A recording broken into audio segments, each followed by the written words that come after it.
वहाँ पे खुद गया था मौके पे, मैंने देखा कि इतना ह्यूमन राइट वायलेशन। रात को एक फैमिली जो वो घर में सो रही है, उनको पता नहीं है और शेलिंग होती है। कुछ खाना खा रहे थे, कुछ शादियां थी वहाँ। देखो सबसे बड़ी बात है, शादियों का सीजन है, शादियां वहाँ पर जो जितने भी बैंक्वेट हॉल्स हैं वहाँ पर इतनी अफरा तफरी मच गई, और कुछ बैंक्वेट हॉल खाली करके उनको बिश्नाह में आके शादी जो है करनी पड़ी। खाना उन्होंने बेचारों ने सारा उठा के बिश्नाह बैंक्वेट हॉल में, कितनी ह्यूमन राइट वायलेशन जो है वो इनकी तरफ से ये सीज फायर वायलेशन करके की गई है। मैं आपके प्रदेश अध्यक्ष पीओके हासिल करने की बात करते विलय दिवस पर, उसके बाद इस तरह से हरकत पाकिस्तान करता है, तो लगता है कि अब वो जो पीओके के लोग हैं जो कहते हैं कि हमें भारत में शामिल होना है, वो भी एक बौखलाहट हो सकती है। ये भी है उनको, देखो आपने उनके अंदर के जो लोग हैं, जो जो आप ये सारा जो सिंध बलूचिस्तान जो है वहाँ गिलगित वगैरह, ये सारा एरिया जो है आपने देखा होगा कि यहाँ के लोग क्या चाहते हैं, जो पीओ के लोग हैं वो क्या चाहते हैं। हर बार वो प्रोटेस्ट करते हैं अपने सरकार और सेना के खिलाफ, क्योंकि उनके साथ वो जाति करते हैं। तो कहीं ना कहीं एक समय आएगा कि भारत जो है पीओके को हासिल करके ही रहेगा, क्योंकि हमारी ज़मीन है। 24 में तो नहीं आएगा, क्योंकि लग रहा है कि आपको हमारी ज़मीन है, हमारा इलाका है, जम्मू कश्मीर रियासत का वो एक हिस्सा है। तो वो इलीगली जो है ऑक्युपाइड है पाकिस्तान द्वारा, वो कोई लीगलाइज नहीं है उसको किया हुआ, वो इलीगली उन्होंने ऑक्युपाइड किया है। तो एक ना एक दिन तो हिंदुस्तान भारत उसको छोड़ेगा नहीं। ये हमारी सरकार की एक बिल है, एक पूरा इस पे हमारी पार्लियामेंट के अंदर एक रेजोल्यूशन भी इसके ऊपर पूरा यूनानी मसली पास हुआ है। और एक समय आएगा, आप देखना, आपके सामने ही ये पीओके है जो भारत का हिस्सा बनेगा, भारत का हिस्सा था, है और रहेगा, इसको लेके रहेंगे हम। पाकिस्तान ने एक बार फिर से नापाक हरकत की है, एक बार फिर से मासूम लोगों को निशाना बनाया गया है। और अरनिया सेक्टर का क्या हाल है, अश्विनी जी मेरे साथ है, पूर्व एमएलए हैं और वहाँ के लोगों की जो चिंताएं हैं उससे बिल्कुल वाकिफ़ है। अश्विनी जी, अभी हालात क्या है वहाँ पर? देखिए, ये 4-5 दिन पहले जो पाकिस्तान ने एक बार फिर ऐसी हरकत की है, शेलिंग जो हुई थी, फायरिंग हुई थी, उससे पहले दिन हमारे 2 बीएसएफ के जवान जो हैं वो इंजर्ड हुए थे। और उसके बाद पाकिस्तान जो है, लगभग मुझे लगता है कि 2014 के बाद फिर एक बार बॉर्डर के ऊपर ऐसी डिस्टरबेंस जो है वो पाकिस्तान पैदा कर रहा है। ऐसा लगता है कि पाकिस्तान के इंटरनल जो सिचुएशन है, उससे पूरी दुनिया उसको जानती है। अर्थव्यवस्था वहाँ चरमराई है, लॉ एंड ऑर्डर है नहीं, सरकार और सेना के बीच समन्वय नहीं है। तो कुछ ऐसी वहाँ हालात हैं, तो उनको डाइवर्शन के लिए वो यहाँ पे हैवी शेलिंग, और भी कई ऐसे फैक्टर्स हैं, जैसे मिलिटेंसी है। मिलिटेंसी का लगभग खात्मा जो है वो केंद्र सरकार द्वारा एक फ्री हैंड जो सेना और पैरामिलिट्री फोर्सेस को दिया गया, और ऑपरेशन ऑल आउट जो सेना ने चलाया, उसके ज़रिए लगभग मिलिटेंसी जो है वो आखिरी सांसें जो है जम्मू कश्मीर के अंदर ले रही है, खासकर कश्मीर के अंदर। इससे पाकिस्तान को बौखलाहट है, और जिस तरीके से उसने सीज़ फायर का वायलेशन करके एक बार फिर अफरा तफरी जो है वो बॉर्डर के ऊपर वो पैदा की है। यहाँ आपने देखा होगा इरनिया सेक्टर में जो हैवी शेलिंग हुई, जो मॉडर शेलिंग होके वो लोगों के घरों के ऊपर, खासकर रिहायशी इलाकों में सिविलियंस के ऊपर वो शेलिंग जो है वो की गई है, सीधे तौर पर ह्यूमन राइट वायलेशन है। मुझे लगता है कि पाकिस्तान को जो सबक 2014 में हमारी सेना ने और बीएसएफ ने सिखाया था, अब वो फिर एक बार उसको भूलकर ये ऐसी हरकत कर रहा है। लेकिन जो वहाँ के किसान हैं, आम लोग हैं, वो कह रहे हैं कि जब फसल का टाइम होता है, फसल काटने का, तभी पाकिस्तान को इस तरह की साजिशें याद आती है, ताकि वो चाहता है कि हम भुखमरी के भी शिकार हो जाए। देखिए, पाकिस्तान खुद भुखमरी का शिकार है। आपने देखा होगा कि वहाँ के लोग जो हैं, कितना जगह जगह प्रोटेस्ट, धरना, और सरकार के खिलाफ वहाँ इतने प्रोटेस्ट होते हैं।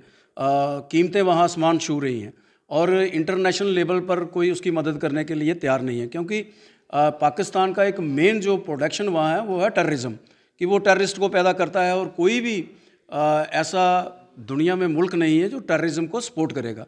तो इंटरनेशनली पाकिस्तान जो है अलग थक पड़ा हुआ है। तो जैसे आपने कहा कि लोगों की परेशानी है, आपने देखा होगा कि लगभग 8-10 साल जो निकले हैं वो बड़े चैन से लोगों ने पीसफुल लाइफ वहाँ पे जी है, और लोग खुश थे। अभी जो वहाँ की ज़मीनें हैं वहाँ पे अच्छी फसल जो है वो हो रही है। तो अब लगभग 2014 के बाद आप देखो 2023 है, तो लगभग 9-10 साल हो गए हैं। 9-10 साल में पहली बार फिर उसने दोबारा ऐसी हरकत की है। हमारे जो बीएसएफ के जवान हैं उन्होंने मुंह तोड़ जवाब कल पाकिस्तान को दिया था रात को, और यही वजह है कि आज रात जो है वो दोबारा उसने शांति से निकली है। वहाँ भी बहुत बड़ा नुकसान हुआ है, लेकिन यो इंडिया की एक पॉलिसी है।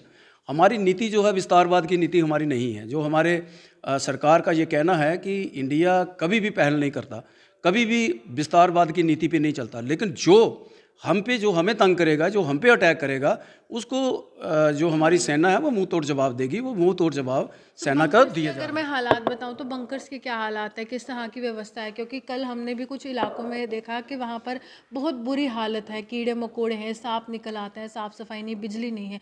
तो क्या आपके इलाके में भी कुछ ऐसी हाल है? देखिए, बहुत बड़ा जैसे इंटरनेशनल बॉर्डर है सारा, और पूरा जो हमारी कॉन्स्टिट्यूंसी है मैक्सिमम इंटरनेशनल बॉर्डर के ऊपर है।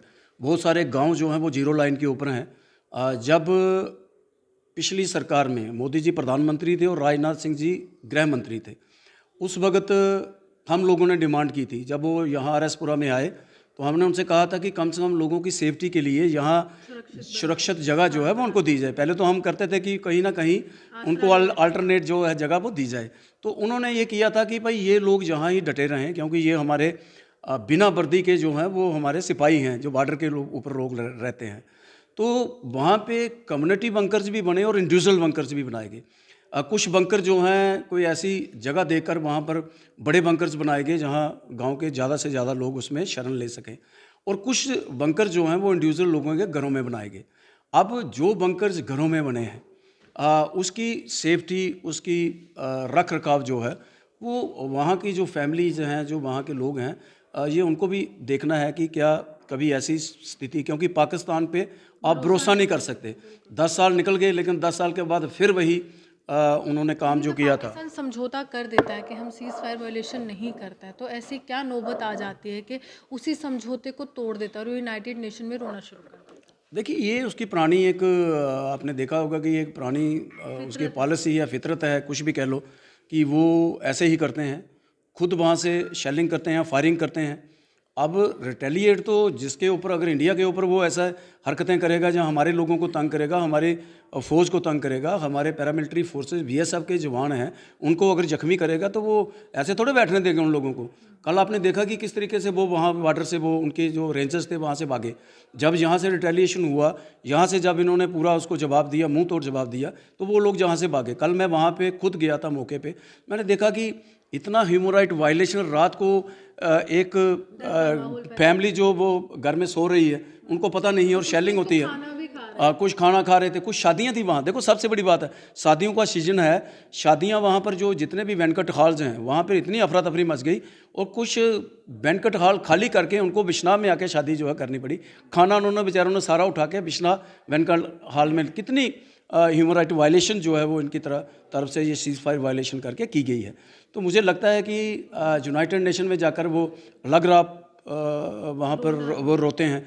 तो ये एक ऐसे होता है कि ऐसे बैगिंग की तरह, एक बैगर्स की तरह वो हर जगह जाके मांगते हैं कि हमें हमारी मदद करो, हमारी हेल्प करो, लेकिन टेररिज्म को खत्म करने हाल के लिए ही में आपके प्रदेश अध्यक्ष पीओके हासिल करने की बात करते विलय दिवस पर, उसके बाद इस तरह से हरकत पाकिस्तान करता है, तो लगता है कि अब वो जो पीओके के लोग हैं जो कहते हैं कि हमें भारत में शामिल होना है, वो भी एक बौखलाहट हो सकती है? ये भी है उनको। देखो, आपने उनके अंदर के जो लोग हैं, जो जो आप ये सारा जो सिंध बलूचिस्तान जो है वहाँ गिलगित वगैरह, ये सारा एरिया जो है, आपने देखा होगा कि यहाँ के लोग क्या चाहते हैं, जो पीओ के लोग हैं वो क्या चाहते हैं।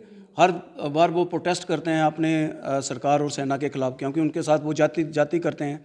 तो कहीं ना कहीं एक समय आएगा कि भारत जो है पीओके को हासिल करके ही रहेगा, क्योंकि हमारी ज़मीन है। 24 में तो नहीं आएगा, क्योंकि लग रहा है कि आपको हमारी ज़मीन है, हमारा इलाका है, जम्मू कश्मीर रियासत का वो एक हिस्सा है।